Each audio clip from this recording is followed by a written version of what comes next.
Thank you again for letting me take this evening. Thank you, Jill, for coming as a model. This is not, I don't work for British Airways. This is not a conference for pilots, it is Pilates. We do joke, but when I first started teaching this, I was having phone calls from people saying, is this pilots? I said, no, this is Pilates. So we've got that one clear. So my background's always been in health. Years ago, I ran the Sanctuary in Covent Garden, which was a ladies' health spa. It was the only ladies' health spa in England. And I ran that for quite a few years. I enjoyed it immensely, and I had a lot of therapists that I looked after. And yeah, it was wonderful. And we did the Sanctuary range as well, with a range of products. From there, next door, we had the dance centre, and the dance centre was very famous then because there was lots of dancers coming from things like Chorus Line and etc., doing rehearsals in the studios, and people from the public could actually go to their classes, which was wonderful. So I then had the opportunity. I was only adjoined by a door, so I'd nip in there after work or before work and do a class, which instigated me to think, actually, I love this. I love this feeling of going to a class where there's ballet dancers, where there's people in music, some musicals. So then my boss, which was three guys and a lady called Bridget Woods, and Bridget Woods is an international speaker now in the yoga world and Pilates world. So she is the person, my mentor really. So when I left the Sanctuary, I left because I looked after my mother. Unfortunately, she passed away. And then I realised health is your wealth. And then I thought, well, what do I really want to do now? I don't want to go back to management. I'm going to be a personal trainer. So I went to America, did some personal training. And then as time went on, I was very lucky. I met some very interesting people. I did a video with Mr. Motivator, which I don't know anybody knew, but he did a TV program, and he was very, very motivating. And they selected me out of David Lloyd. One day a lady came over and she said, you've been selected to do the video with Mr. Motivator at Elstree. I did it at Elstree. We collaborated with Weight Watchers. So then we got into the health side. It was very exciting, and then that led me to doing radio programs. So then I've done radio programs for Essex Radio, London Radio, and I worked at the BBC in Great Portland Street. So this morning, actually, I've got this thirst for taking out to the public how important health is, and exercise, obviously. And Vanessa Phelps was on the radio this morning about drugs, about the fact that we are addicted to painkillers. You know, there's a big thing at the moment, isn't it? All the newspapers are going to. And that people are becoming almost immune to it because they're taking so many painkillers that it's not working. So they were talking to a doctor there that said, we've got to have preventative measures, we've got to really, teach the public, you've got to look after yourself nutritionally, you've got to do exercise, and you've got to do mindfulness, so the combination of everything.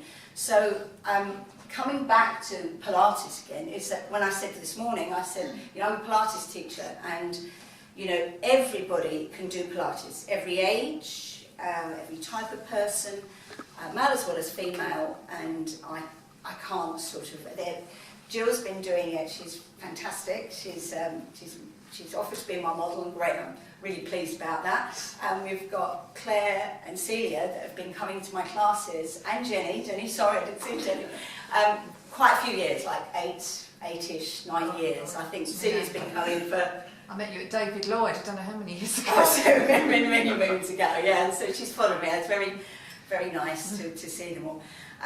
So, Pilates. Why I went into Pilates and specialised in it?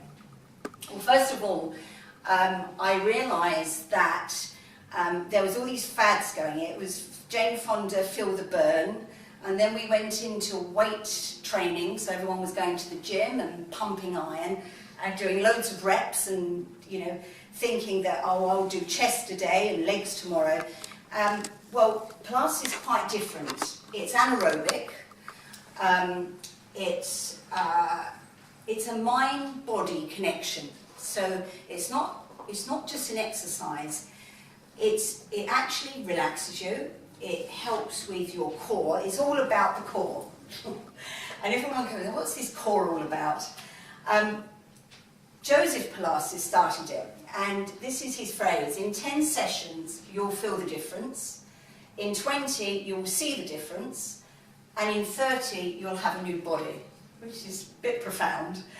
And you can be the age of 30, and if you're stiff and out of shape, you're old. And if you're 60, supple and strong, then you're young.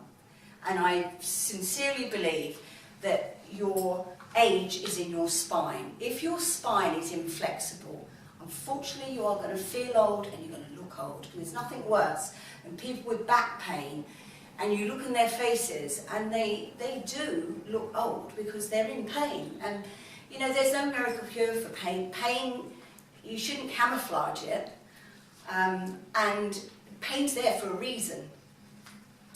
So I'll just flip this over. And so Pilates has got lots of benefits, as you can see. You get a stronger, healthier back, and I've got evidence to prove that. My clients, I work with osteopaths and physios and chiropractors, and they're always advocating Pilates. So they've been very kind to say, okay, we've helped you, now it's over to Maria to teach you Pilates and for you to do it at home, because you have to do your homework. It's like learning a language. There's no point in thinking that 1 hour a week is going to make you flexible. It's not. And so what you're doing, you're going to the physio, which is needed, and osteopaths, and you're actually cutting down the amount of money going to them by coming to me. I'm not saying that they're fantastic. We all work together. But unless you do exercise afterwards, it's going to reoccur. It's inevitable. We are here to exercise. We are not here to have a sedentary life that we're leading at the moment. So you're going to have a stronger, healthier back. You're going to have improved posture. Now, there is nothing better than if someone walks into a room. We judge people in seconds, as we well know. Now, if someone walks in with bad posture, immediately, you don't realise, you're subconscious. If someone walks in with good posture, you immediately think positive action. Oh, they look very open, they look very positive. If you walk in and you're looking down at the ground and your arms are like this and your stomach's sort of loose, your core is not strong, inevitably your judgment of someone is going to be completely different. So basically, Pilates is where you're going to have a supple body and a toned body. That leads to a flatter stomach, because this is strong, your back is strong, your stomach is toned. You're going to have a looser and more flexible joints. You're going to have a sense of calm and being fit and well-being because of your breath, which we'll go to in a minute. Improved breath. More productive mentally because you are physically in tune. If you're physically in a good condition, you're mentally in a good condition. And you enhance sports and leisure activities. Now, I work with a lot of sports people as well. I've done 2 marathons myself in London, and it was a wonderful sense of achievement. And so consequently, I know lots of runners. And runners are very tunnel-visioned about running. They run and run, but they don't seem to want to do exercise outside of that because of the results. They like the results. Consequently, all their muscles tend to shorten because they're not doing other activities to enhance their sport. And that applies to footballers now. Everybody. Footballers, tennis players, hockey players, runners. Everybody is doing Pilates. It's all part of their program. Yeah? So, you know, it has lots and lots of benefits. Joseph Pilates started it, but it's been going around centuries, it really has. I'm sure you've heard of Darcy Bustle, which, you know, if you like Strictly, she was on the board of the Strictly people, and she looks amazing, as we all know.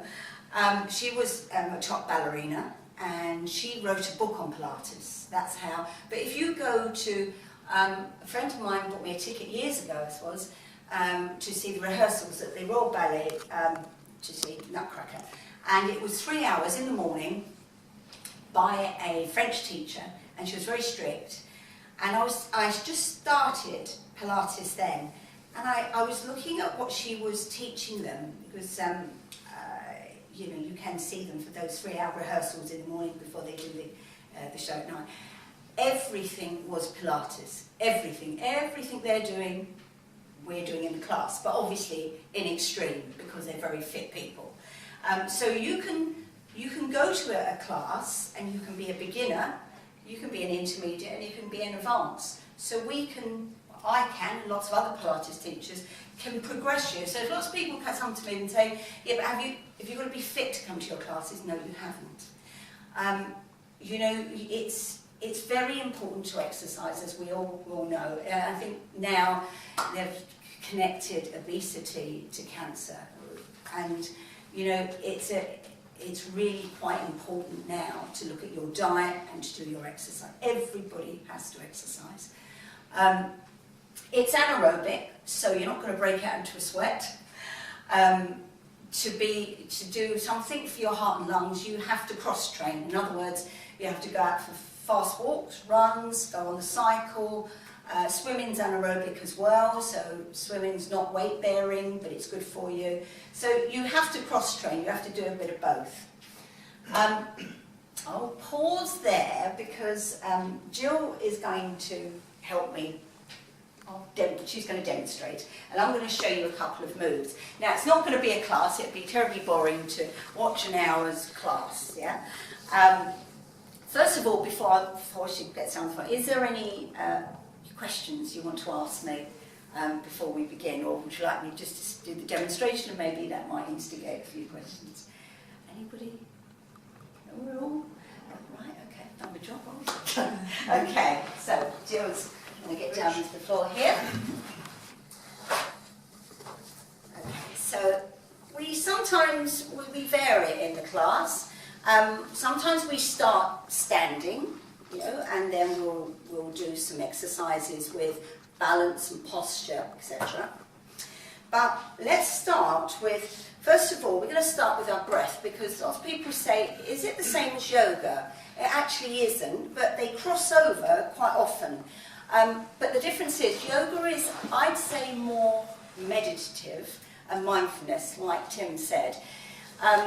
It focuses more on breath and the mind, whereas I integrate it in my classes, yeah? But if, I'd say, and also yoga is just, the breath is totally through the nostrils, it's not through the mouth. But in Pilates, we breathe in through the nostrils, we breathe out through the mouth. To get you started, well, Jill's having a nice relaxing time down there, she's going to place her hands at the side of the rib cage, and I'd like you all to do that actually. I want you to place your hands flat, round to the side of the rib cage, yeah? Now, this is called a lateral breath. We want to think we're like an accordion. We want to feel as if the rib cage is coming out widthways. Now, lots of people, I watch them, they go, and then breathe out. Now, by doing that, you're breathing up here, yeah? But the rib cage, if you feel your lower rib, it's really low, right down here. So, in order to oxygenate your body, we're shortchanging ourselves by only breathing up here. So if I was going like this, you know, when we get tense, we shorten our breath. You know, you get nervous, that fight and flight. You start going, you know, when we start to panic about something. But if we place our hands at the side of the rib cage, I want you to breathe into your hands. So you're breathing to the back, if I take this off, to the back of your rib cage as well. So you're breathing here and you're breathing to the back. So you're inflating these bits here. So it's like a balloon. So you breathe in through the nostrils. And then you're going to breathe out through the mouth. With pierced lips, so making a sound, yeah? So let's do that again. So breathing in. By doing that and slowing your breath down, you slow your mind down. So if you're a bit of a, bit of a panicker, or you're a bit of adrenaline freak, just slow yourself down by slowing your breath down. Yeah. So breathing in, and then breathing out. Okay. Yeah, absolutely. It's just right, actually. If you've got an apparatus at home, which lots of people have now, or you go to the doctors and have your blood pressure taken, what happens? We all get the white coats. No disrespect to Timmy, I'm sure he remembers that, the white coat syndrome, where you think, oh my God, they're taking my blood pressure. So if you did this, it would reduce your blood pressure. Yeah. So very correct there, because I get panicky about it. Sort of restricts you so much. I think, oh, I don't like this. Somebody took mine once when we were having a conversation about an unpleasant subject, and I said, no, I won't have that reading recorded. We'll do it in a minute, and I'll breathe it down, and it just dropped down 20. Yeah, it's amazing. It's so powerful. Your breath is your life. That's basically it. Okay, so place your hands down for me again. That's it. Nice and relaxed. So when we breathe in through the nostrils, when we breathe out in Pilates, we're getting a contraction in the stomach muscles. So I want you to imagine that you've got a tight pair of trousers on. You're zipping up the trousers, and you're thinking, oh, I'm just going to get them a little bit. Oh, can I get this up? So you have to pull your navel into your spine. Yeah. So imagine you're doing that. So you're drawing your navel into your spine. So let's try it. So you're breathing in through the nostrils, and then you're breathing out and contracting your stomach muscles. Okay? So when you contract your stomach muscles, about 30% we say, then obviously these muscles around here tighten. If you tighten these muscles here, you will strengthen your back, because this is a girdle here. This is your powerhouse.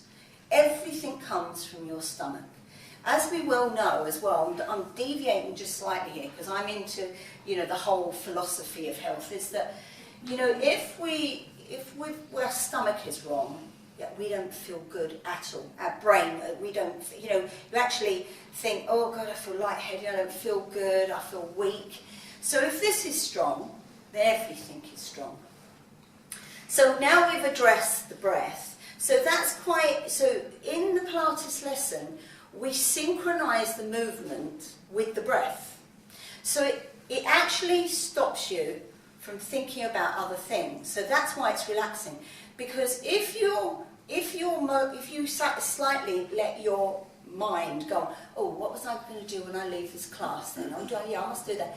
Actually, you're not concentrating on the class. So it's lots of focus in the class. So think about breathing in through the nostrils, breathing out through the mouth. And also, I want you to lift the pelvic floor muscles. Now, the pelvic floor muscles is like a vessel, yeah? And you're supporting your bladder, yeah? And the areas around your pelvic area here. Now, when we get older, those muscles actually loosen, and we can get stress incontinence, yeah, as we all do understand that. So if you're exercising your pelvic floor muscles, you're actually preventing that from happening. So, here we go. So, they're in a very comfortable state. So I start with the feet, because the feet are very important. So some people, it's called pronating and supinating. In other words, they're rolling in or rolling out, and unknowingly, they don't realise when they walk. If you look at your shoes, your heels of your shoes, you will know whether you pronate or supinate, because you'll notice on the heel there whether it's going down one side or not. So Jill needs to bring her feet in just a fraction, and they're always in Pilates. We always have them about hip width apart, in other words, in line with the hip bones. So if we were out like this, this does not feel right. You feel much more grounded. That I would say you draw a line down your cheek, and that's where your feet should be. Yeah. When you're standing, your knees are always slightly soft. Yeah, and this is your tailbone. Your tailbone is always long. Now, Jill's knees are perfect, so they're pointing up to the ceiling. sometimes you see people do this, where they can't actually find that very difficult to bring their knees in alignment. And what that means is there's usually something going on around the pelvic girdle here, around the sacroiliac joint. They might have a few problems with back issues, which will affect the knees, will affect the ankles. We're all connected, you know. When people have problems with their feet, sometimes it's up here. It's not necessarily your feet. So her knees are always in line. And now we come to the pelvis, which is a very important part, as the chappie over there, what's his name, Adam? Mark. Oh, Mark, sorry, I didn't call the wrong name. I think he needs an evening meal. So, anyway, when we've got the shoulder girdle here, and then we've got the pelvis here, and all the muscles are hanging off them. So they're very important, these muscles. So we've got to find a neutral pelvis. Now, I always get her to put her heel of her hand onto the hip bones, so she's in a V here, like so. Now, this is called a pelvic tilt. It's very slight, very simple. We tilt the pelvis just slightly towards the face, like so. So that means we contract, these are called glutes, the buttocks. We contract the glutes a little bit. And then we go the reverse, which is, some people have got a condition called lordosis, which means that they've got a real curvature to their spine here. And sometimes it can be because of having children, because of that weight coming forward here, or sometimes it's genetic. You will see in different people, you'll notice some people are like that, yeah, and that is genetic. But what I want you to find is your neutral pelvis. So in other words, this is your halfway mark. So the hip bones are all in line, like as if you've got a spirit level coming from one hip bone to another. Your tailbone is long. Yeah, so you're not standing like this, which is when your stomach muscles will be loose, which means your back's going to be in a good position. Or you're going to be like that, which is a flat back there, like so. So once again, your muscles here, see these muscles here, sorry deviant, I'm just trying to show you the anatomy of the body. Here are called hip flexors. Now these are very, very important muscles, because they link to the lower back. Now, if these are weak or shortened, these will have a problem here. Yeah, so this is very important muscles. So, she's going to find her neutral pelvis. As I said before, Jill's been doing this about nearly 10 years, nearly, isn't it? Pilates 10 years, but dancing for longer, and Pilates always is effectively dancing warm up is Pilates. Absolutely, yeah. So she does, a lot of exercise, and she's very, very fit. So her neutral pelvis is there. So that means that she's not arching her back here, and so I can't get my hand underneath her spine there, which is good. She's not pushing down into the floor like so, which means she's all tense up here. She's got a neutral pelvis. I could balance something there, a little marble here, and it would stay there.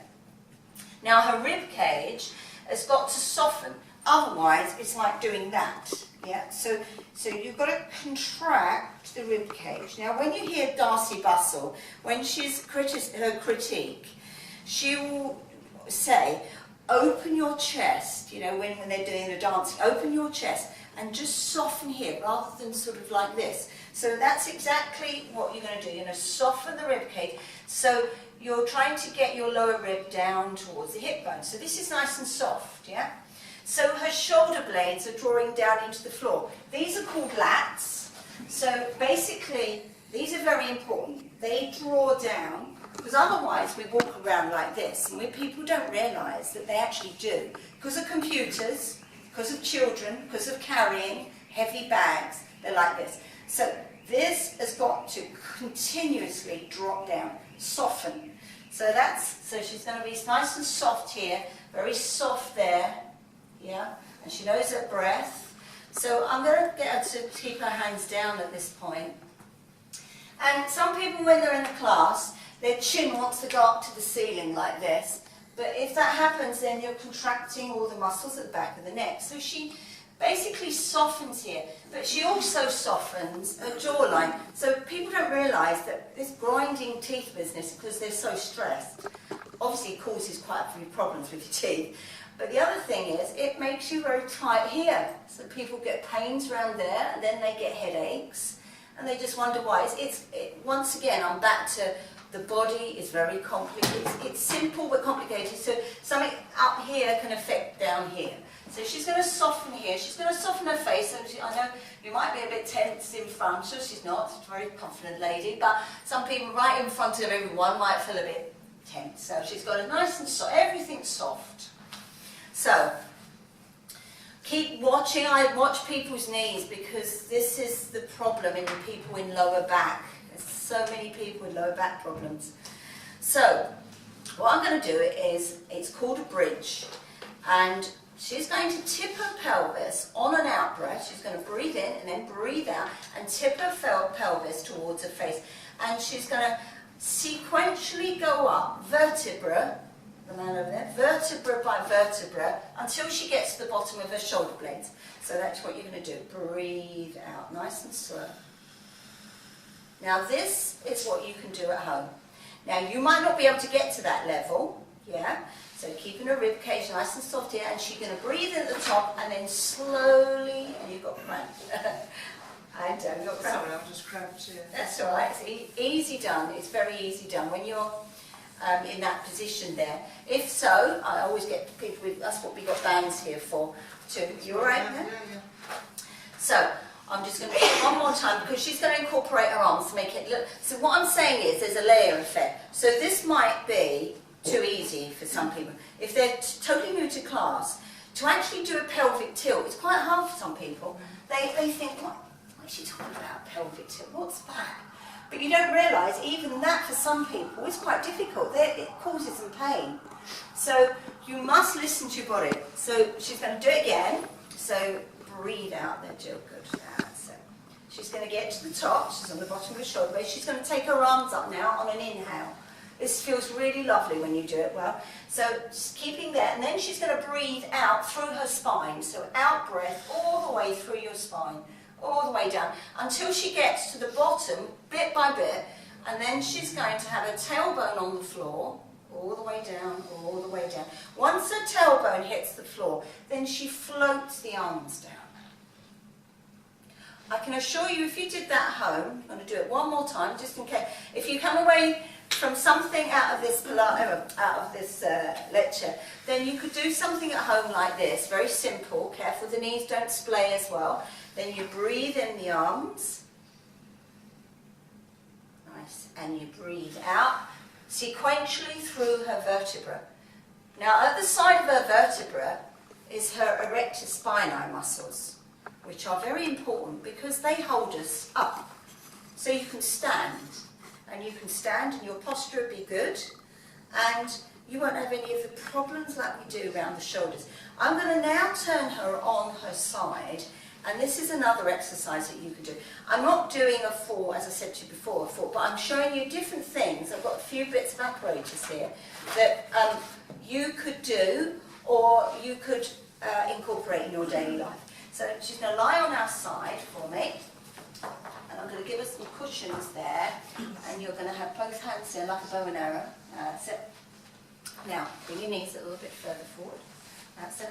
Now bring this shoulder back towards me a bit more. That's it. Lovely. So her spine is nice and long. Yeah.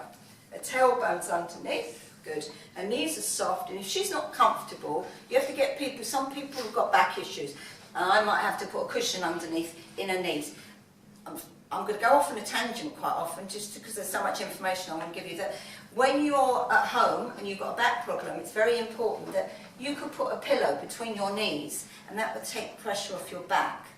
So, you know, if you were at home, you think, oh God, my back is horrible. So that's another thing you can do. But she's going to make a circle. She's going to go downwards. She's going to breathe in. She's going to drop through. She's going to rotate. She's got full range. She's got a lovely range of movement here. Some people haven't. They're limited.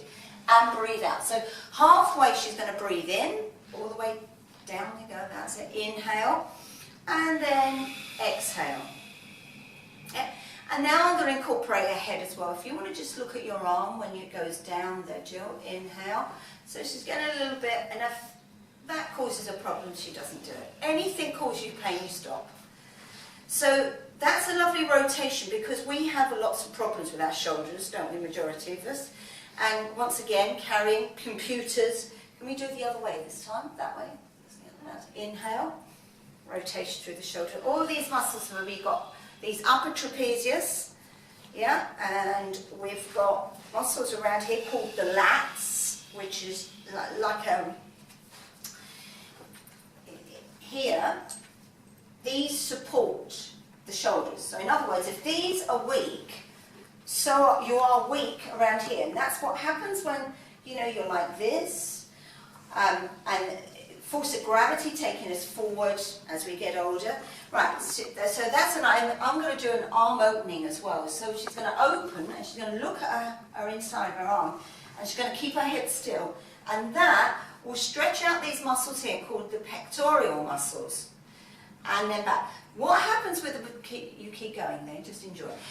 What happens with your pectoral muscles is that when you're on computers, you tend to be doing this. So these shorten and these lengthen, yeah? So we rarely do that. So I get people to open up as often as I can. Even if you do it now, sitting down, I'm sure sitting down. So just literally look up to the ceiling, just squeeze the shoulder blades together and then release. Just carry on, would you?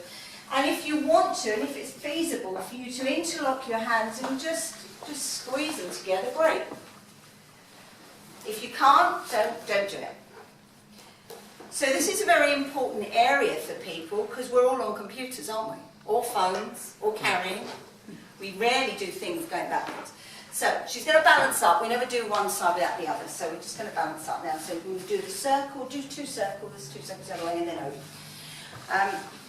So you always make sure that so let's get your shoulder back a little bit. That's good. That's it. So you just 2 circles and 2 circles. So what I was saying about the shoulders is that the other thing is your hands. So computers like so, or carrying, or doing repetitive, it's called repetitive strain injury. So what I want you to do, very simple, we neglect our feet and we neglect our hands, our extremities. So just do nice easy circles, keep you awake as well, with your wrists like so. And then the other way. Very simple stuff. And then open and close. Just do that. And then just shake them. Okay? Now I just want you to stretch out the wrist, because they get compressed. These here, push back, like so. Like so. So you feel a stretch through the wrist area. Yeah? And you swap sides.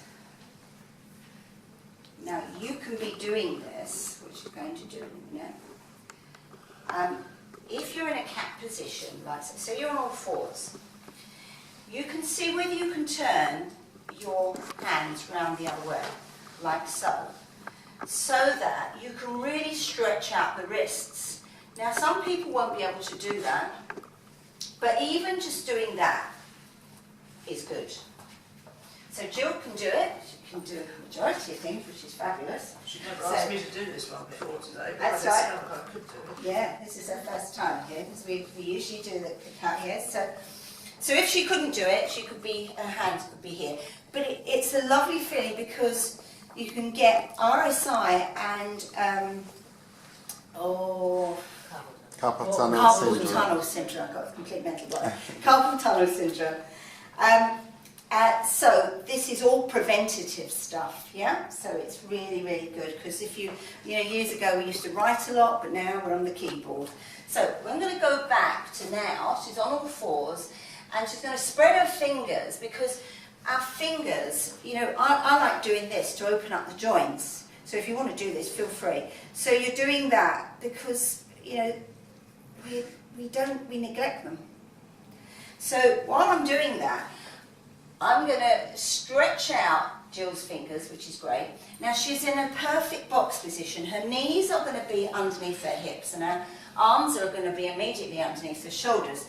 When you're doing Pilates, it's very important that you find everything in alignment. So, her neck is in line with her spine. I need her to bring her up just a fraction so that she's looking just slightly ahead, just to the front of the mat, but she's not looking down into the floor, because otherwise it's a compression in the neck area.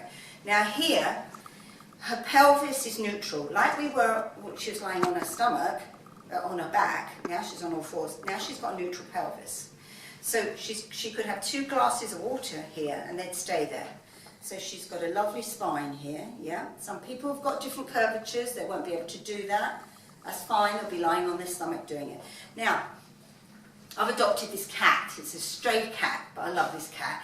But I've watched it today, and he does this cat stretch so wonderfully. And this is how we've got it into in our lives now. So this is your cat, so that you're going to breathe in, and then like an angry cat, you're going to lift your stomach muscles, like I was saying before, lift the waist, and then the tailbone just goes under, and look at her spine. Now she's stretching all these lovely muscles here. We're not doing this, yeah? We're lifting here, and then we're going to do the reverse. Now if she had a bad back, she would only go to there. But now she's going to do the cow, which is lifting her buttocks up and lifting her chest up. So she's opening her chest. So she's going complete reverse to what we did. So we're going to do it one more time. It's a lovely stretch. If you remember it, you can do it at home. So we're going to, it's most important is, once again, her navel is going into her spine. So she's lifting this bit up, and then we're either going to go neutral, not collapsing in the arms, lots of people collapse there, or she's going to go to the other one, which is fine, it doesn't hurt. If she was in pain, she would not be doing this. And good, well, nice work. Now sit back on the heels for me. I like her to have her knees open a bit, because she had a bit of a knee injury the other week, so knees open a little bit more. You're right, like this. You're right now, yeah, okay. So some people won't be able to do that, and what you do is either put a ball there, you just bounce your head on like so, yeah, or a block, or a towel. And this is nice as well. So this is your stretch for your back, yeah. And if she wanted to feel really relaxed and just do some breath work to even help her sleep, because once again, Pilates helps you sleep, because if you do it correctly, all exercise helps you to sleep. So let's take this away from you for a minute and go into the child posture, hands at the side, and like so. Yeah. So she's going to be quite, it feels comfortable? Yes, I'm slightly higher than... Yeah. Tuck your chin in a bit more. Chin in a bit more. That's it, lovely. If she didn't like that, she'd be stretched out in front. Now if she came out of that, because I'm going to go into a hip flexor stretch, she's going to use your stomach muscles, once again, using your abs, pulling your navel into your spine. Now your head is going to come last when you come up. So she's not going to come up like this, because A, it's bad for blood pressure. So pull your stomach muscles in and curl up, head comes last, bit by bit. Synchronise one vertebra after another, coming up to seated.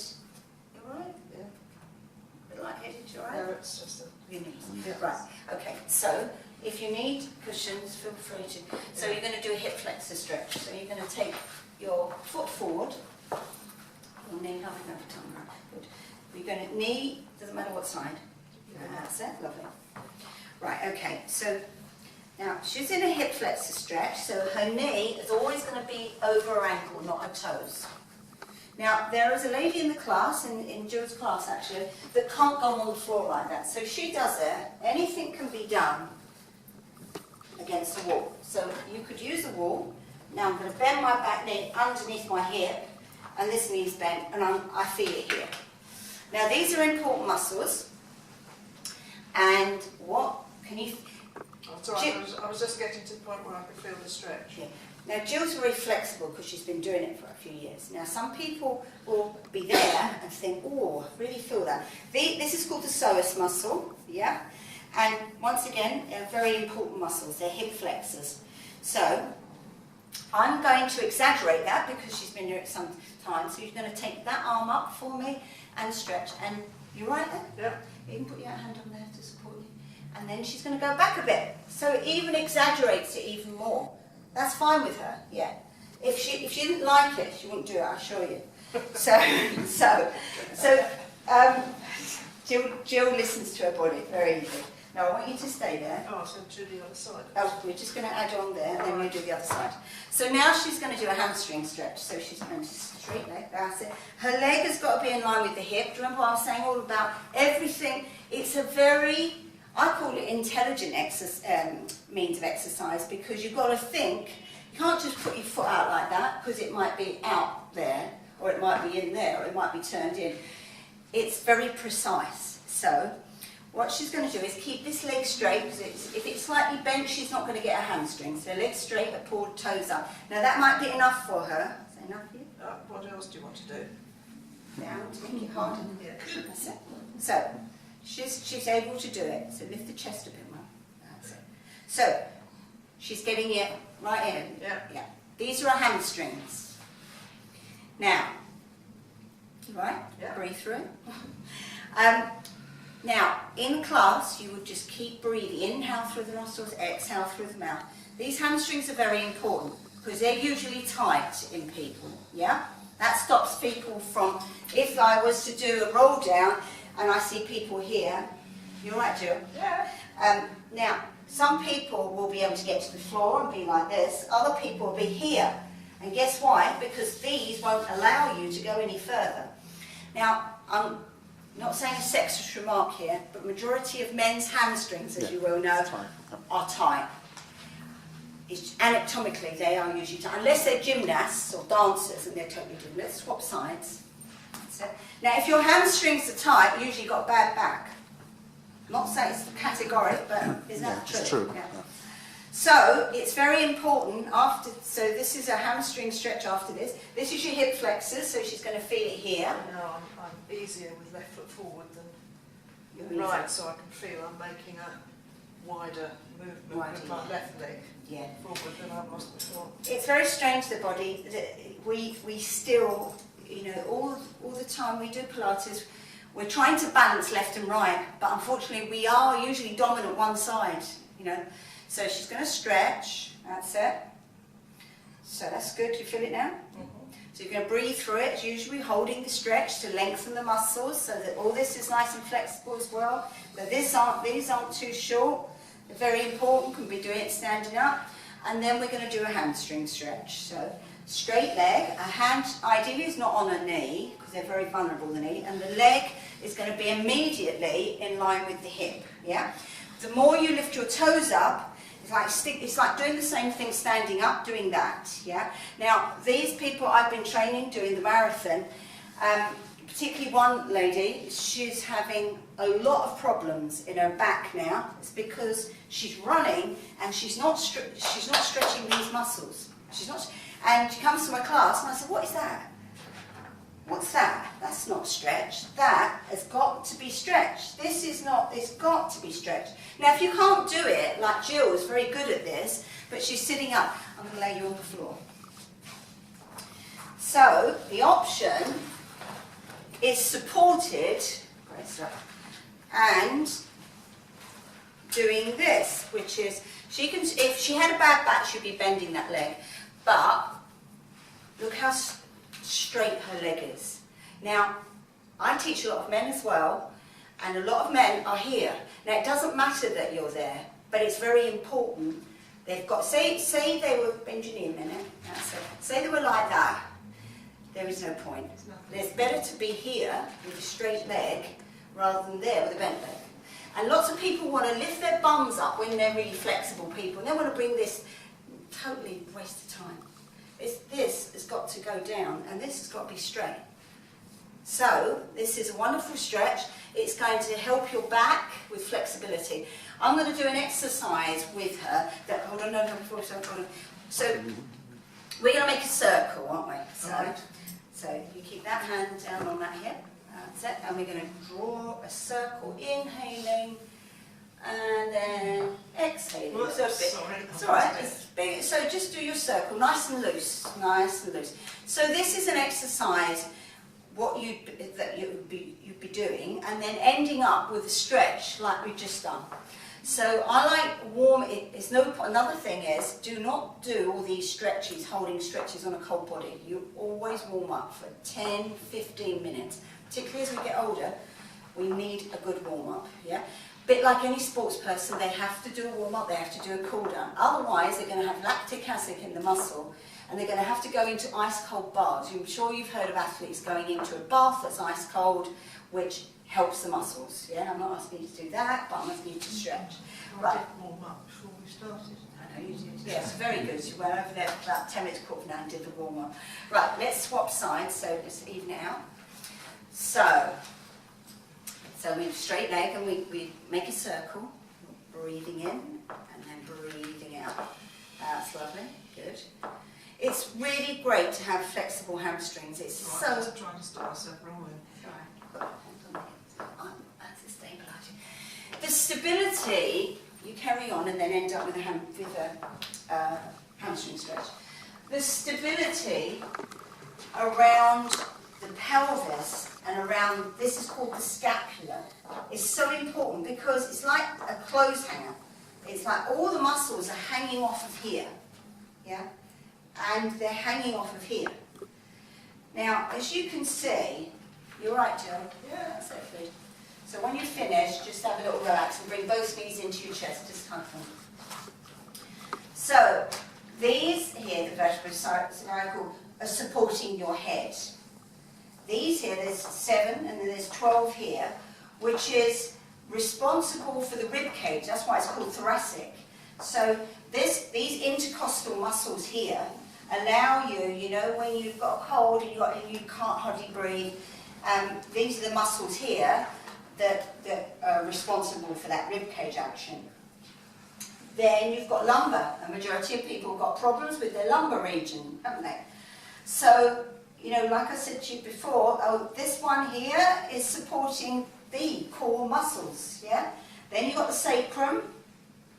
So, and then you've got your coccyx, which is your little tailbone at the end there, yeah? The rectus, there's one coming from here and locking into here, called the rectus abdominus, which, you know, we heard of the 6-pack.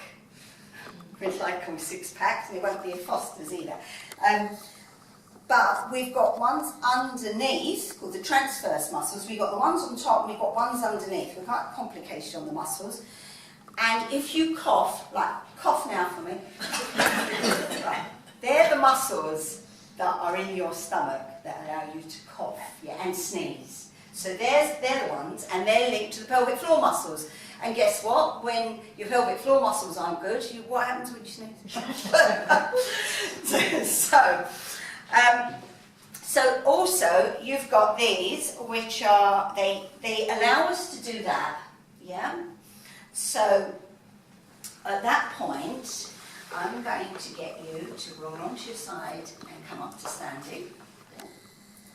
And I'm going to get you to do the ones that we usually do, which is, so, you know, when we start the class, if we do a standing class, I sometimes do about 20 minutes, half an hour standing to help posture and to make sure you're balanced, because balance deteriorates as you get older. Now we're going to do the twist, so we're going to breathe out. That's it. So you're looking at the centre of the ball, the shoulders are down, the hips are forward. So her upper body is turning against her lower body. Yeah? So these are called obliques, internal and external obliques. So everything we do, we can't just do going forward.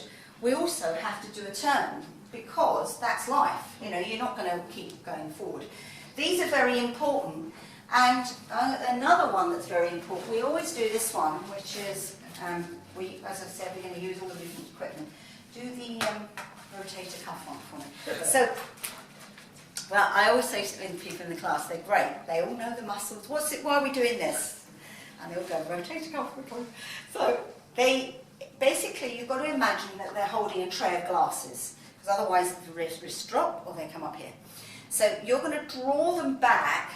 So basically, your rotator cuff muscles are very important, because you carry on for me, breathing out. Remember, she's thinking of here all the time. So basically, she's doing her shoulders, but she's doing this all the time, her stomach. So in Pilates class, you're exercising every part of your body, but you're doing your core all the time. So I continuously say, navel to spine, pelvic floor muscles, so don't forget them. So the rotator cuff muscles are very important. One of the guys that come to class, he tore his rotator cuff, ended up in the physio osteopath, and what he did was driving, he'd got his children in the back, he went to give them something or something like that, he went like that and they tore them. And he did that. Exactly that I did move. that. Yeah. It took months to get back. Yeah, it's not a nice feeling. And he's a sportsman, he's a squash player, he was very irritated and we had to get him back to, but anyway, he's there, he's now back, but not a good feeling. So simple things like that. So that's rotator cuff, good. And then you're going to do a lat. So do you remember these ones that I was talking about, your lats? So if you were in the gym, somebody might go in the gym now, but you might pull the elbows into the sides, and it's called a lat pull down. It's getting to Jill's muscles right here. That's supporting her shoulder girdle, but she should try and relax there, no tension there, so the neck. So we do things like this in the class as well, with bands, because you've got a bit of resistance. As you can see, there's different length. This one's an easy one, green one's tougher, we've got a black one, they all come in different grades. Yeah? So, good stuff, lovely. And we're going to do a ski position, we're going to go down. Imagine you're sitting on the loo. I should see my toes, so if I'm like that, no good. And then I come up. And I use these to come up. So in other words, these are what we do every day. All movements we do, we might lift something, yeah? And then we come up and we use these glutes, yeah? So she's using her quads, these are quads, these are glutes, and these are hamstrings. And breathe out. Yeah, so that's what we do in the class. We do the whole sort of range of stuff. And we do balance, so do you want to come up onto the toes for me? Yeah, that's it. And she pedals. One knee bends, the other one straightens. But a hip bone, so she's not doing that, yeah? She's going right through so that she's working the muscles of the feet, yeah? And then she's going to do it, it's very good, don't let the heel touch the floor now. That's it, so she's balancing. So as we get older, our sense of balance deteriorates. And if she was finding that a struggle, then she puts one hand on the wall and does the same thing there. And then we do a lower thing, which is getting right through to her lower calf muscles. So she's right down here. That's it, chest lifted. That's nice. Bend, and that's it. Good. Lovely, nice work, good. Now I'm going to get her, because it's quite nice now to do a little stretch. So you're going to do it against the wall. And then we're going to do one more stretch. You're all right for time, yeah?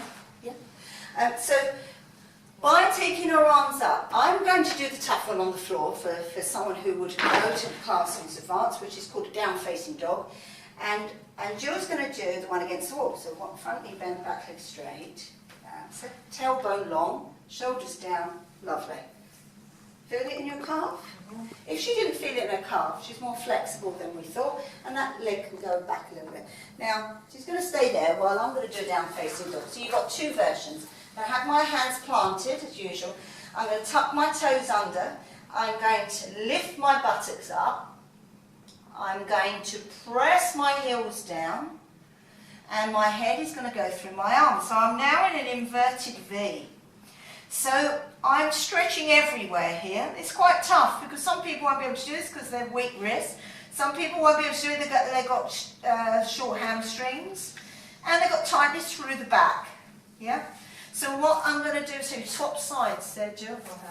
And so she could be doing that, and I could be doing this. So what I'm saying is, you can, in a Pilates class, you could have someone against the wall like this, and you could have someone on the floor. The same goes with it. We've all done press-ups before, I'm sure, at some point in time. So Jill is going to, she's got weakness in her wrists, so she's going to take her legs back, and she's going to go to the wall, inhaling, and press the wall away from her. Exhale. Nice long spine. She's feeling these muscles here called your pectoral muscles, which is lifting the chest. In other words, the ladies, all this is fat. So here, if this is not exercised, Unfortunately, it goes south. So men like to have good bodies here, so this is another way of getting the muscles around here, triceps, biceps, and these strong. Yeah. So men's upper bodies usually are stronger than women's. So we do that, that's brilliant. If she was down on the floor, you could be doing it inhaling, going down, exhaling, pushing up, and the same, inhaling, going down, exhaling, pushing up.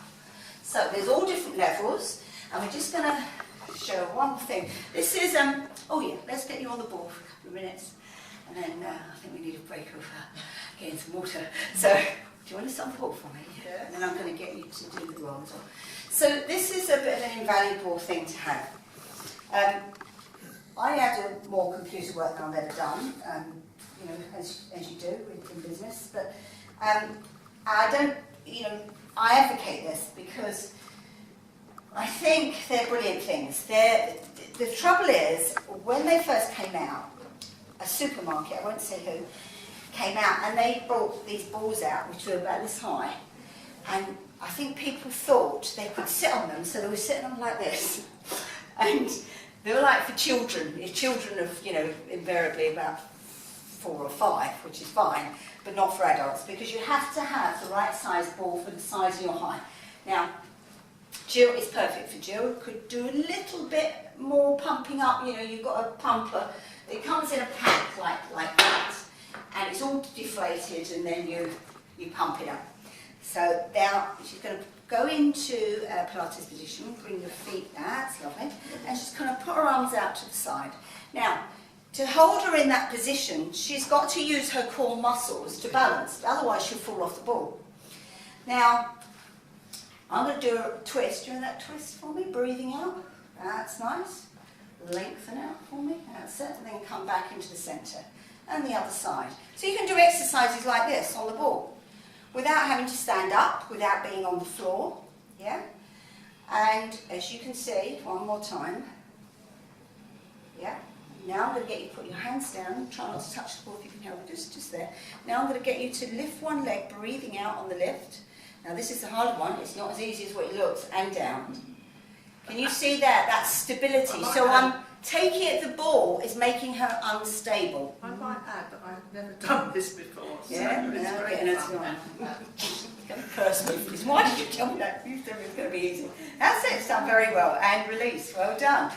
Yeah, and now I'm going to get you to do that pelvic tilt we did earlier on the ball. So eyes look forward, just tilt your pelvis a little bit, and then back again.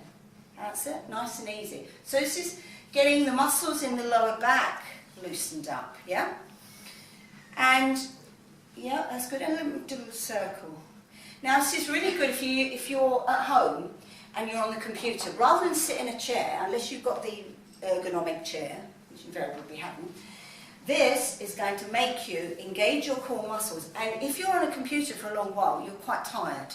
Yeah, this will make you feel less tired because you've got to recruit these muscles in order to sit there. Otherwise, you fall off. So you could sit there, watch a TV, you could do your ironing, you could do anything. Okay, so that's that one. And we're just going to do one more, and then I'm going to have a pause of having a gin and tonic. No, not really. So we're going to go down on the floor, and she's going to do a hamstring massage. Now, this isn't a very good bit of equipment as well, because remember what I was saying about toxic lactic acid building up in the muscle, which causes tension, which causes tightness, which causes pain. Yeah? So this is, right, I don't want it to go under her knees, they're quite vulnerable, the knees. So she's just going to massage back and forth that area there. Yeah, can you feel that? Using your breath, breathing in, breathing out. Yeah, that's good. Lovely.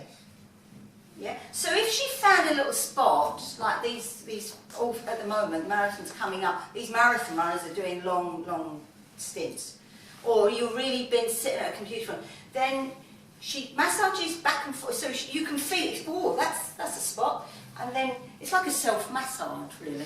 Yeah. You can either do it with your bottom off or your bottom down. Yeah, that's right. If you find it hard to put your weight on your wrist, now we're going to massage your calves. Your calves don't get a massage because guess what? You're invariably on your feet a lot of the time, or you go for a walk, or you may be a rambler, or you might have tight calves because of your posture. Yeah? So, or it might be the wrong shoes. That's the other thing.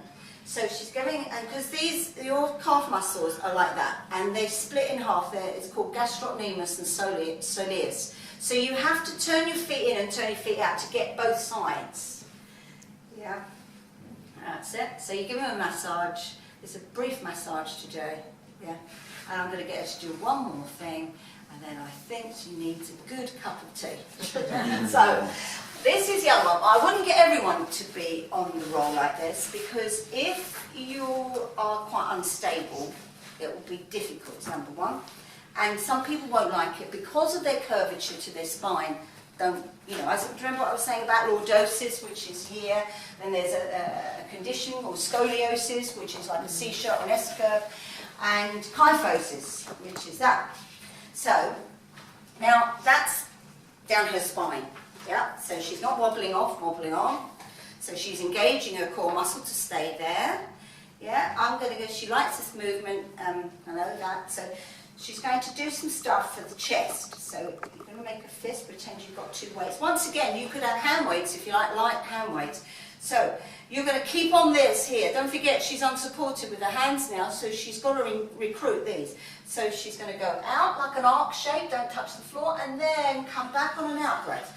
So this is opening, once again, it's doing that lovely movement again. I always call this the Darcy Bustle, you know, the Darcy Bustle. And there, yeah? So it's opening, lovely, and closing. Wonderful. Good. Now I'm going to really challenge you. If it's the last one, then you really will deserve a cup of tea. So hands down. Good. Now this is where, if she was weak, she would have problems in lifting one leg. So let's do one leg at a time. Don't do the tabletop.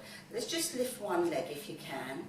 Now this is called tabletop, which means her knee is in line with the hip, so it's sinking down to her hip socket. Her foot is in line with the knee.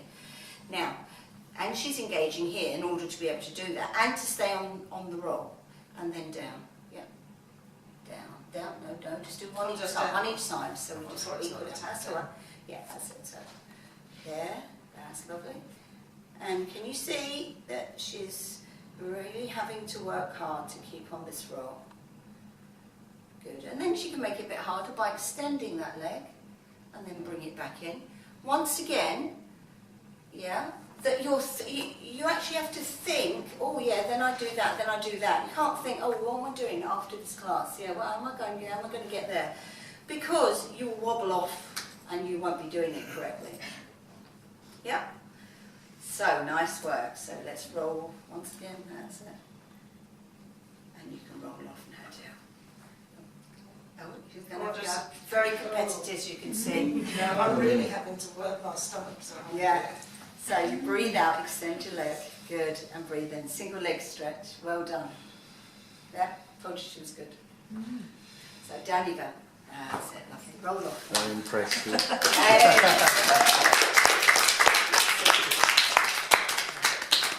So hug your knees, lie on the back, just hug your knees. Because when you've been on this, it feels quite hard. Now when she's on her back now, she massages her spine, drawing it, so it feels looser, doesn't it? It feels a bit looser. Now she's not on there too long, so it can't really do.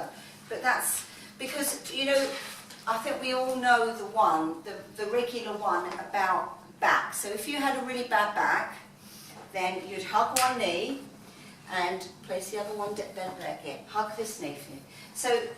So basically, this is a nice easy exercise for all of us, isn't it? And we've usually done this at some point in time. And then she'll be doing the other leg, and if she can, then she brings both legs into her chest and hugs them. Yeah, like that. And she can rock them, she can draw a circle. That's it, lovely. Oh, done. And then she can, just to finish, she can take her arms in line with the shoulders and drop her knees over to the side. And if her back was bad, her feet will be on the floor and just there. And she might not be able to get there. She'll only get them. And then come back, exhaling, inhaling, exhaling, Lovely. I know she's going to give her body a good stretch. Stretch your arms, stretch your legs for me. And she's, I think, done a lot. Yeah, well done, Jill. Good. So, there you go. So, have a good cup of coffee, tea, and if you've got any questions when you come back, feel free to ask. Wow. Right, excellent. I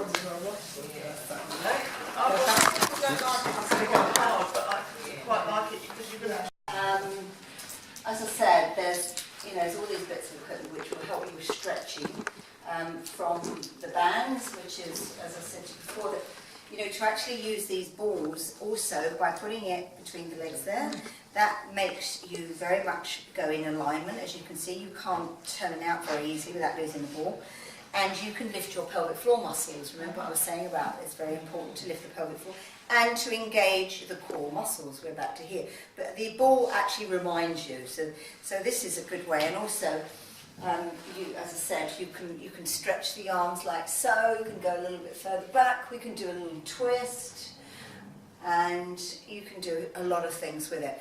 You can just stretch out the shoulders. I'm a great believer that you really have to open up the chest here. And if your blood is circulating well and your breath is good and it's you're using your rib cage, you're oxygenating your whole body, you'll have more energy, you'll sleep better, you'll be more mentally alert, and you'll be able to cope with the everyday things that we should be able to cope with. So generally, it sounds like a miracle cure. There is no miracle cure, really. It's all discipline, as we all know. I can't give you a new back. I can help you. I can give you as much advice as I can. I can teach you. But, I got this. I got it in an exhibition. I went to a health exhibition. And there was a lady who does this piece of art. I think she teaches how to do it. But it says, no one can do it for you. Choose to use your wings. And I am a great advocate of, you're given advice. You could be a mentor to someone, but really it's all down to you. And life is discipline in everything. From washing your teeth in the morning to having a shower to doing some Pilates before you go to work or wherever you go, to be disciplined about how we behave, and it's something we've got to impart on everybody, whether you've got children or on everyone. So exercise has been a big part of my life. I love it. I've seen people's body really improve, but what I've also seen is people become from quite shy and non-assertive to quite assertive and quite confident, just through they feel better, they look better, and they think, well, actually, I can do that, or I can get a new job, or I can, decide I want to move. But it's very subtle. I said out here, Pilates is very subtle. You don't realise things are happening, but they are. And then when you look back, you think, God, I really have improved, and I have changed. People's postures, once you change your whole mental attitude towards things, if you go in confident, I assure you, you will make a good decision. Not to do anything, to actually go, I can't be bothered to do that. I know in theory I should, but I can't be. Everybody has got a quarter of an hour of their day, really. Get up earlier, yeah, or go to bed a bit later, or do it at work. You can do some stretch. You can take your arms forward. You can take your arms out. You can go from side to side. Do 10 minutes. Do 10 minutes of your hands, your shoulders. We all get tense here. You could just do some walking, get some fresh air. Make sure you're walking properly. Engage your core muscles. But if anybody wants more advice, please feel free. I do lots of one-to-one people. I go into offices, I go into health clubs still, to a minimum now.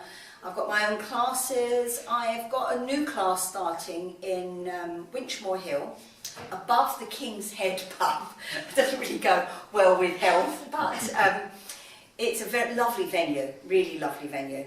and very comfortable, very warm, easy to park.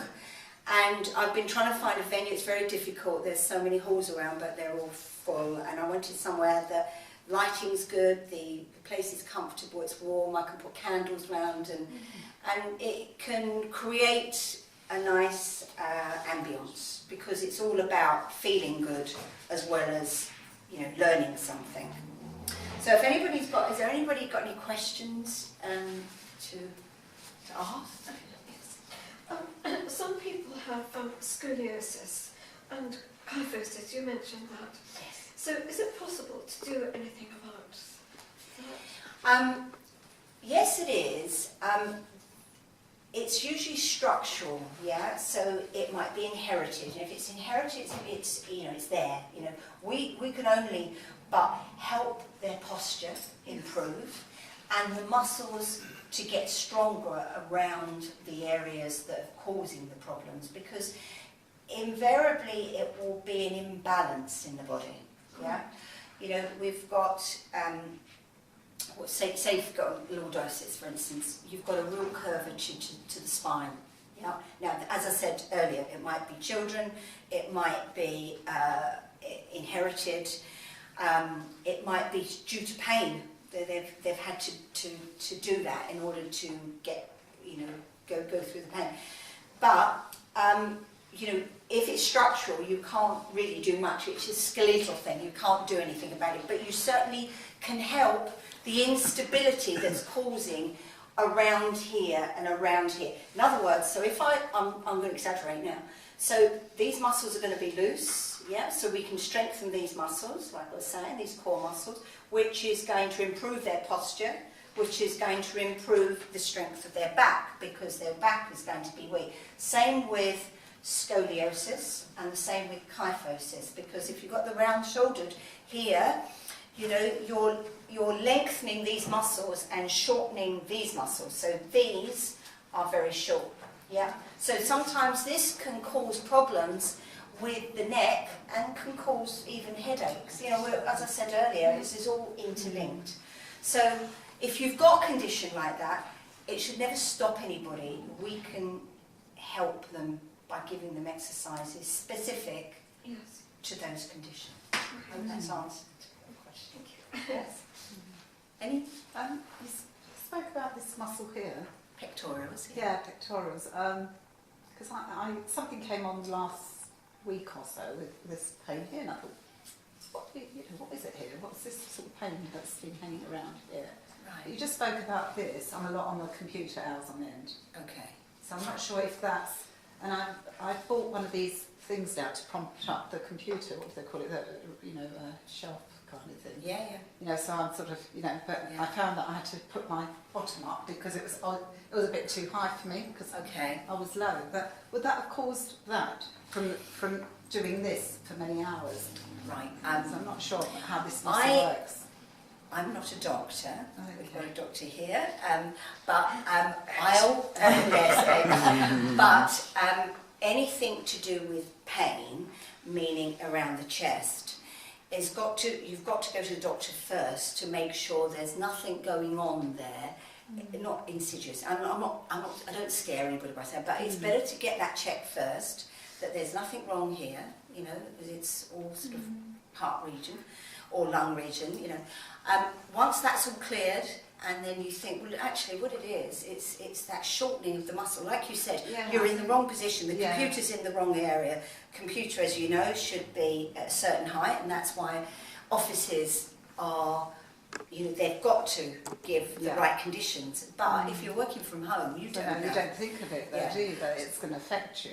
Absolutely. But I've never ever had this kind of, and I never thought of it as, obviously we've got muscles everywhere, but you think of your arms or your legs.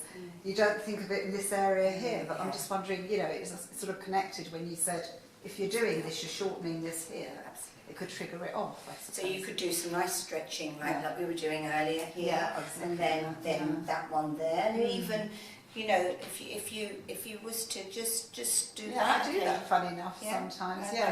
Because you can feel that you need to go back. That's it. Like you said earlier, you can feel that your body needs it. Yeah, absolutely. But there's, you know, I'm not going to go into detail about other conditions, but there was about this winter with lots of viruses going on around the respiratory area. You know, our bodies are quite complicated. You might have been coughing so much that it might have, you know, might have affected the muscles around the rib cage, the intercostal muscles, and it might be affected. As I said, we're all interconnected, so it really depends. You might have had, say for instance you had grandchildren, you might be carrying the grandchildren for too long, or you might be carrying things, or you might be moving, you might be lugging things that we don't realise until it happens, and you think, what did I do? What did I do? Or repetitive work you've been doing, you know. But computers have caused lots of problems. I mean, they're fantastic, what we've moved on. But consequently, you can get RSI, you can not get... good if you're on them for hours. Yeah, and you should have a break. They say every couple of hours you have 20 minutes where you walk around and just clear your head, but you shouldn't be on there all the time. I mean, in an office, you get a workplace assessment so that you make sure that your eyes and that you know, you're supporting your wrists and not working like that and the rest of it. But also in an office environment, again, you know, the health and safety rules say that you should get up and walk around and not be stuck at a computer non-stop. I think when you're at home you get a bit comfortable. Well, as I said, the main thing is you know, the whole thing, like not sitting there typing like that, but having wrist supports and It things was like more that. sort of the neck, you know, when you're sort of down. Yeah, well, no. So now I'm sort of doing this to lift up. If we do, actually on that, sorry, go on, we'll go back to the neck. I was just going to add in there, I'm not sure if she still does, but Caroline Counsellor at the Oakwood Physiotherapy Clinic used to go and do an ergonomic assessment in workplaces, and she'd obviously come to the home if you wanted her to help you get set up properly. Oh, right, thank you. She's very fit. So if we do a couple of exercises actually that you could do at your computer, and Celia, you're in an office all day as well. Yeah. So if we just liven yourself up a bit as well. So if we just think about sitting, you know, straight first of all, engaging your core muscles, and nice and comfortable with your hands, and just drop your chin just gently. Shouldn't have any pain, by the way. If you feel any pain, you stop. And then just half circle. Take it up to one corner and lift. And then take it down onto the chest. Nice and slow. It's a very delicate area. And just do that. Just a half circle for me. And once we've done a few of those, we're going to come back to the centre and look ahead.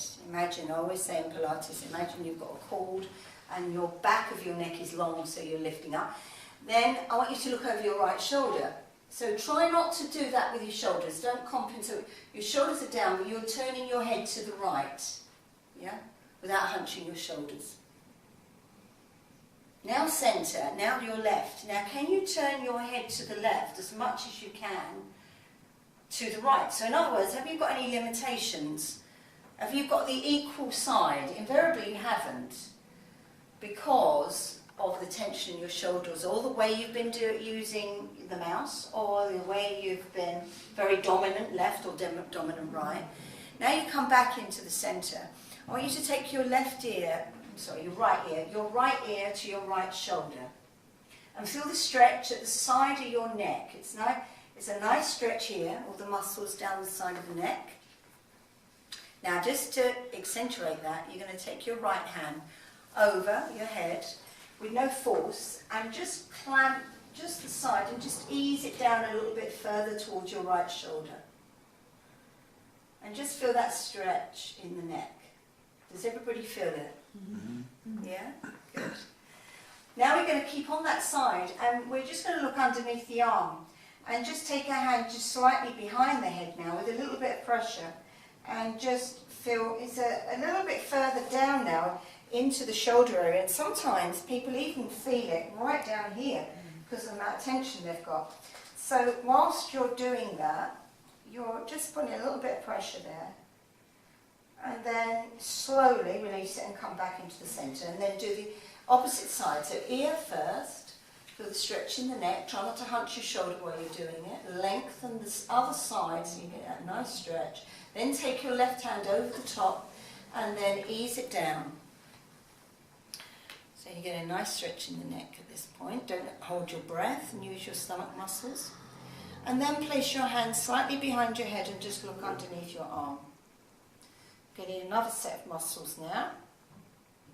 We're going to do one more and you're there. So then come back into the centre and place your hands just lightly at the back of the head.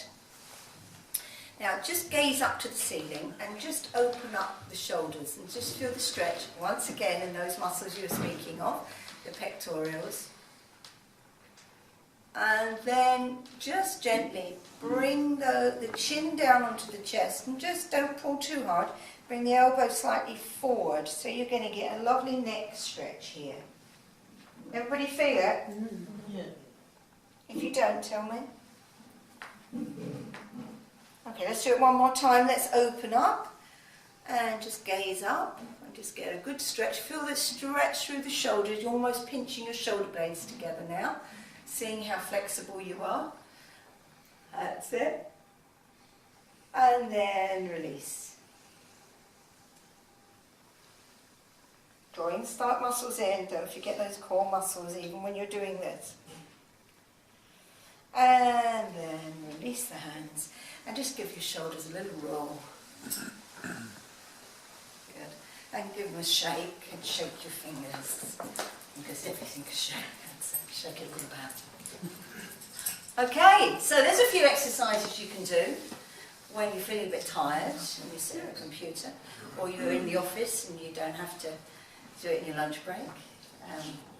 Don't fancy doing that in the middle of the Moorgate, standing there in the middle of the street doing that, and try and get arrested. So, is there any other questions? What about timing? When you hold it, how long do you hold it for? Well, a stretch like that, about 20 seconds, 30 seconds, something like that. I mean, people that are really comfortable with doing these exercises on a regular basis can do it for a minute. There's no harm in doing it. You know, I'm a masseuse as well, so I'm lugging a couch around, and invariably, once again, these muscles here. And so I do a lot of those stretching there, and I tell my clients I do a lot of neck, shoulders and back massage, as well as the head, because it's all, you know, people tend to get headaches because of the stress it causes here. Yeah, I love that stretch, and I can hold it for a little bit. Generally, people about 15, 20 seconds, something like that. I use the same, yeah. You do the same, yeah? Brilliant, yeah. It's nice to, I love working with osteopaths and people who are physical therapists of any kinds of, you know, whether they're acupuncturists, you know, cranial, sacral. It's nice to we all work together. What I can't do everything, you can't do everything. Well, if we work as a team, we can help people, which is, it's a lovely thought that someone's sort of going to go, oh God, you've got rid of the pain. Because you know what pain does? It makes you do that, doesn't it? Is that sorry? Yes, well, I do Pilates every morning, but I do it after a shower or a bath. Great. Is that all right? Great, absolutely. The body's warm, yeah, and it's much better to do that than on a cold body. I don't agree with someone getting out of bed and, you know, doing something like, oh, we didn't do the plank tonight. I didn't put Jill through that. But the ones where you're holding positions, in other words, the plank is, I'm taking things really to extreme now. The plank is this one here. So this is a half plank and this is the full plank. Now, if I was to do that on a cold body, not good at all. So to actually just do some shoulder rolls, yeah, sort of, yeah, back, rotations, neck stretches, and then, I don't know what little sequence you do, but I'm sure you do it well, that, you know, you go through your bridge that Jill did, you know, and then roll your knees over, side to side. But, yeah, you're doing it perfect, not on a cold body. And that hard roll, I've got one of those, but I've also got a scoliosis problem. Right. So it's not a good idea to lie on that, is it? Scoliosis is... I mean, I've only just got it. Right, So I okay. thought that it would help my spine, but I haven't done I haven't done the exercises as yet. I haven't sort of brought them into my usual repertoire. regime. Right, Yes, okay. that's right. It depends. You know, I would want to see, you know, how you move and your spine. It's like pulling something out of, you know, context here. You know, it's all different levels of scoliosis, yeah? And some have got a C-shaped curve, some have got less curve, and some people are very much more exaggerated than others. Sometimes it's caused by childbirth, you know, is that carrying? Sometimes it's skeletal. I wouldn't like to say to you that don't use a roller because of the condition, yeah?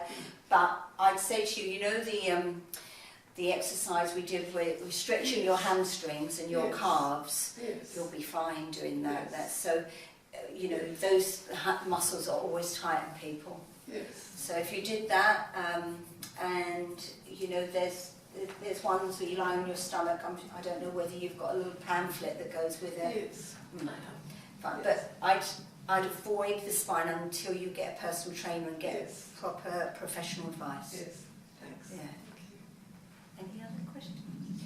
Where can you buy all those pieces of equipment? Right, okay, so the supposition, I sell all the stuff, but that's that's a little set. That's the pump, the ball and the band, which is that one and the band, and obviously the pump, because you do need the pump. There's mats here, which you obviously need as well. There's, you know, easy tennis balls, these. All of this stuff and the roll comes in different materials as well. Some are harder than others and some are bigger than others. You can get them all online, wonderful internet, but you have to shop around, as you well know, because they do vary considerably in price. A simple tennis ball can be a really great bit of equipment for...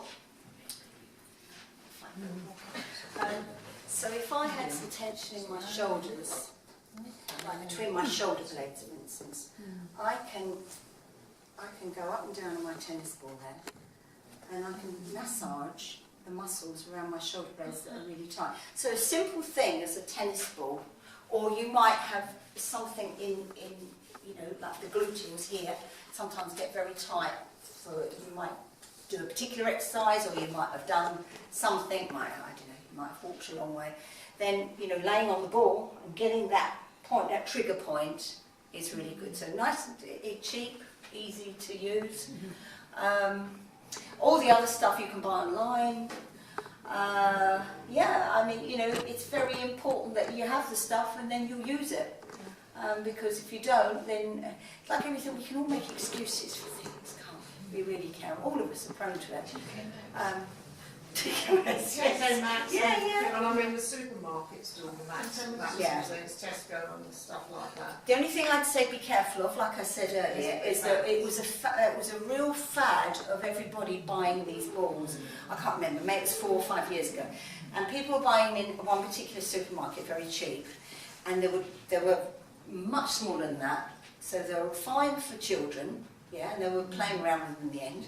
And I'd go to people's homes and I'd see these ones, and I'd think, oh, here we go. And they'd say, I've got the ball for you. And I said, no, I said I could have got one for you. Yeah, well, I've got one already, don't worry. So I said, we can't use that.